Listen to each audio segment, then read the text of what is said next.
Hello friends, the question is a seller mark up his goods at 40% over the cost price. एक seller cost price से 40% बढ़ा के उस पर price लिखता है, वो है हमारा मार्क प्राइस. कितना बढ़ाता है? 40%. If the difference between the profit, if he allows a 15% discount on the mark price and if he allows a discount of 20% on the mark price is 94.85. इसका मतलब है कि वो 15% डिस्काउंट दे रहा था पहले, फिर बाद में वो 20% का डिस्काउंट देना स्टार्ट किया, तो प्रॉफिट में डिफरेंस आ गया 94.85 का. मीन्स वो डिफरेंस कहाँ से आया? यहाँ से 5% परसेंटेज में डिफरेंस है 5 का, और डिस्काउंट रुपीज़ में आया है 94.85. मीन्स कि 100% क्या होगा, ये हमारा मार्क प्राइस है 100%, तो यहाँ से हम लोग 20 से मल्टीप्लाई करके हम क्या निकाल सकते हैं? मार्क प्राइस का वैल्यू डिवाइडेड बाई 100. ये पॉइंट हटेगा, ये आ जाएगा 5 टाइम्स में.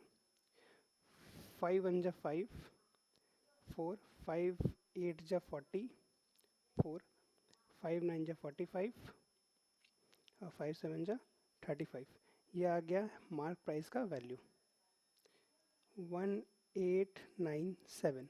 हमको निकालना क्या है? Find the cost price.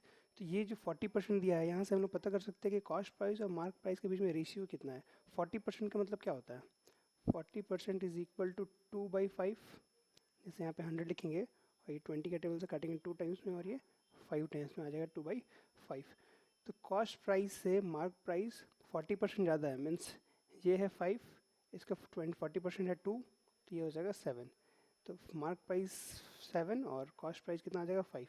इसका ये दोनों का वैल्यू से हम लोग निकाल सकते हैं कॉस्ट प्राइस का वैल्यू. तो कॉस्ट प्राइस इक्वल टू क्या होगा?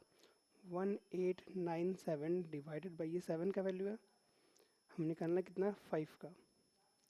7 2 जा 14, 7 7 जा 49 और 7 1 जा 7. अब हम कॉस्ट प्राइस निकालेंगे, ये हो जाएगा 271 इंटू 5. 5 1 जा 5, 5 7 जा 35, 5 2 10 और 3, 1355 इज द कॉस्ट प्राइस. यही है आंसर. क्या निकालने वाला था? कॉस्ट प्राइस, और कॉस्ट प्राइस है 1355. Thank you friends.